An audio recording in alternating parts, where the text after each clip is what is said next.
الحمد لله وحده والصلاة والسلام على من لا نبي بعد. أما بعد، أعوذ بالله من الشيطان الرجيم. بسم الله الرحمن الرحيم.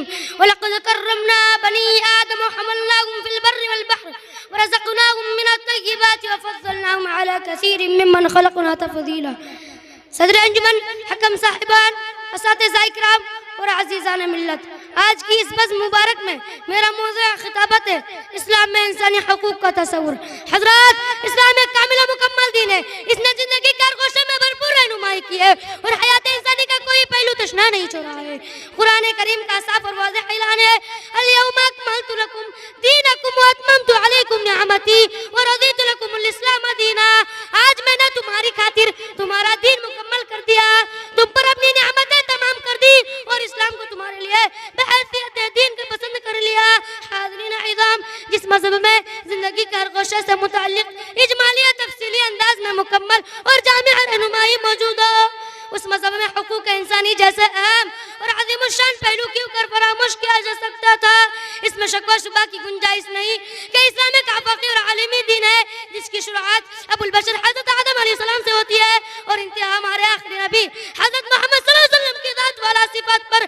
ہم پورے اعتماد و وثوق کے ساتھ کہہ سکتے ہیں کہ دین اسلام اللہ کا بہت سچا اور ابدی دین ہے کہ جس میں نہ صرف یا انسانی حقوق کے تحفظ کو یقینی بنایا گیا ہے بلکہ ان حقوق کو حق ادا کرنے کی سخت ہدایت اور واضح تعلیمات بھی دی گئی ہے. ساتھ ہی ساتھ ان حقوق کی ادائیگی نہ کرنے والوں کے ساتھ سختی سے نمٹنے کا حکم اور تاکید بھی فرمائی گئی ہے.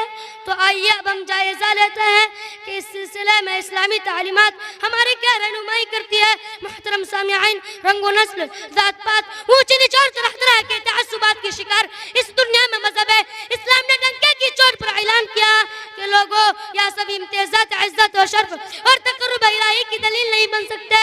فرمان الہی ہے: یا ایھا الناس انا خلقناکم من ذکر و انثی.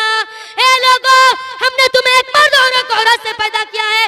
وجعلناکم شعوبا وقبائل لتعارفوا، اور تمہاری مختلف قومیں اور برادریاں بنائی تاکہ تم ایک دوسرے کی شناخت کر سکو.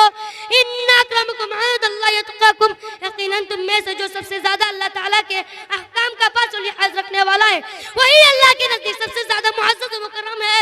ان اللہ علیم خبیر، اور اللہ علیم و خبیر ہے. ایک دوسرے موقع پر ارشاد ربانی ہے: وَلَقَدْ كَرَّمْنَا بَنِي آدَمَ وَحَمَلْنَاهُمْ فِي الْبَرِّ وَالْبَحْرِ. ہم نے بنی آدم کو عزت بخشی، انہیں خشکی اور تاری میں بری اور بحری سواریوں پر سوار کیا. وَرَزَقْنَاهُمْ مِنَ الطَّيِّبَاتِ وَفَضَّلْنَاهُمْ عَلَى كَثِيرٍ مِّمَّنْ خَلَقْنَا تَفْضِيلًا. انہیں پاکیزہ رزق عطا کیا اور اپنی پیدا کی ہوئی بہت ساری مخلوقات پر انہیں برتری دی. سامعین اکرام، قرآن کریم نے حقوق انسانی کا پاس و لحاظ رکھنے اور اس کی اہمیت بتانے کے لیے ایک ایسی معجزانہ تعبیر اختیار کی ہے جس سے زیادہ بہتر، بلیغ اور دلکش تعبیر ہو ہی نہیں سکتی. قرآن مجید ان الفاظ کے ساتھ گویا ہوتا ہے: ما قتل نفسا بغیر نفس او فساد فی الارض فکانما قتل الناس جميعا. جو قتل عمد یا فساد فی الارض کا جرم ثابت ہوئے بغیر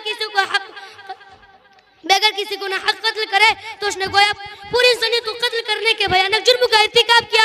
ومن احیا فکانما احیا الناس جميعا، اور جس نے کسی ایک انسان کو بچا لیا تو گویا اس نے پوری انسانیت کے لیے حیات نو کا سامان فراہم کیا. اللہ کے رسول صلی اللہ علیہ وسلم کا فرمان مبارک ہے: یا ایھا الناس، لوگوں سنو، الا ان ربکم واحد وان اباکم واحد. تمہارا رب ایک ہے اور تمہارا باپ ایک ہے. یاد رکھو، کسی عربی کو عجمی پر اور کسی عجمی کو عربی پر اور کسی سرخ کو کالے پر اور کسی کالے کو سرخ پر کوئی فضیلت و برتری نہیں. اللہ عز و جل کے نزدیک تم میں سے سب سے زیادہ معزز وہ ہے الا بالتقوی، جو سب سے زیادہ متقی ہے. وہ اسلامی ہے جس نے ہر حالات میں والدین کی خدمت کو فرض قرار دیا. وہ اسلامی ہے جس نے حالات جنگ میں پناہ مانگنے والے دشمن کو پناہ دینے کا حکم فرمایا. وہ اسلامی ہے جس نے ایک بے گناہ شخص کے قتل کو پوری انسانیت کا قتل اور ایک شخص کی جان بچانے کو پوری انسانیت کو بچانے کے مرادف قرار دے کر رہی تھی. دنیا تک کے لیے انسانی حقوق کی پاسداری کا بے نظیر درس دیا. وہ مذہب اسلامی ہے جسے رنگ و نسل، ذات برادری اور مباحات کو مٹا کر پوری انسانیت کو ایک ماں باپ کی اولاد قرار دیا اور انسانوں کے درمیان ایک مضبوط رشتہ پیدا کر کے محبت و شفقت اور ہمدردی اور غم گساری کا ناقابل فراموش سبق دیا. پھر آپ بھی انصاف سے بتائیے، کیا کیا روئے زمین پر اسلام کے سبق کسی دین اور مذہب میں انسانی حقوق کے تحفظ کی اس قدر واضح ہدایت ملتی ہے؟